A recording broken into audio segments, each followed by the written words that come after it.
Hey everyone, welcome back to another episode of my Sling TSI build log. And last couple days I finished up the horizontal stabilizer, fully riveted everything together, and I can move on to the next part.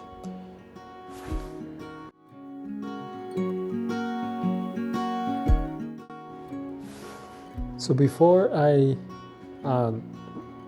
riveted the horizontal stabilizer together, I actually waited because I was expecting a visit from my local EAA chapter, what they call a technical counselor, to kind of look over my shoulder and make sure I was doing the right thing. So Bob, my technical counselor, came over a couple days ago and took a look at the rudder I've already assembled and my work in progress horizontal stabilizer and elevator, and gave me a lot of really great feedback, and I learned a lot of things from him. What's also very important was that his kind of evaluation or his suggestions gave me a baseline for me to understand, how well I was doing, because my biggest worry so far in this build process was that I wasn't really sure if my work was up to par. So Bach took a look and said everything looks fine, so that gave me a baseline, and so I was like, okay, now I know what acceptable work look like. So I have way more confidence to build going forward.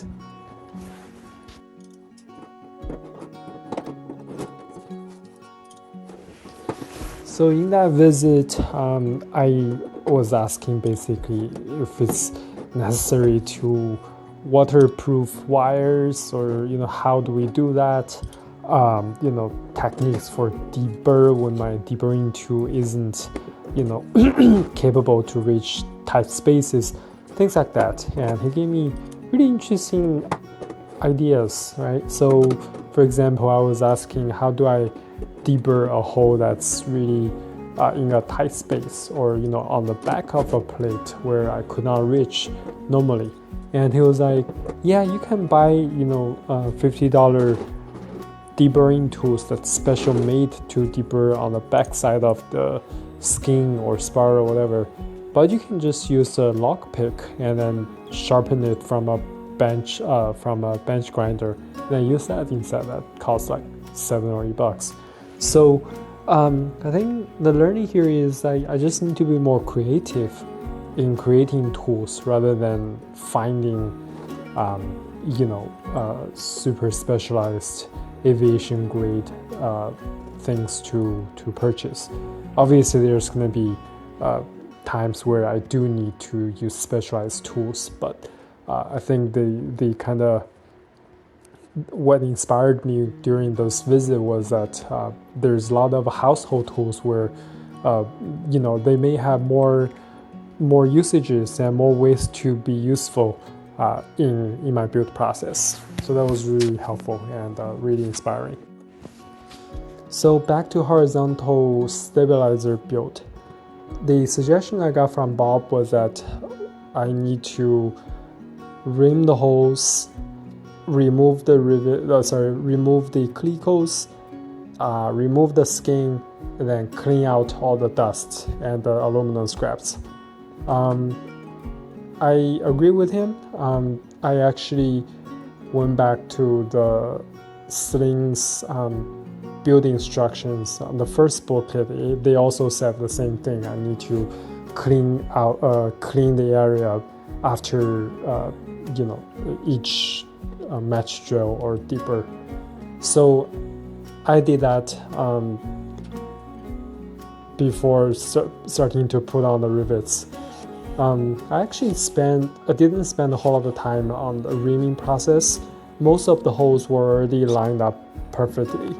I drilled maybe 10% of the regular holes, the 4mm holes and 4.8s, and I did have to drill almost every single dimpled holes. I guess that's by design, because the dimpled holes were undersized to begin with. According to the sling build instruction, they were sized to be 2.8 millimeters, and when the dimple die comes through and form the dimple, it will be stretched. So even after forming the dimple, I still could not push through the rivets cleanly. So I rimmed almost every single dimpled holes there. So I basically rimmed one side, removed the cuticle, lifted the skin, used my vacuum and other things like a towel or something to clean out the internals of the area, and then I put the cuticle back together, and then I kind of flipped the assembly to the other side and did the same thing. Then put the skin back together. Then the last step before I rivet was to kind of use the laser level to measure the twist one last time. Everything still lined up and looked okay to me, so then I started to put in the rivets. That was a pretty long process because there were so many rivets to install. I think I actually spent 2 nights, 2 evenings, about 4 hours total to do everything together.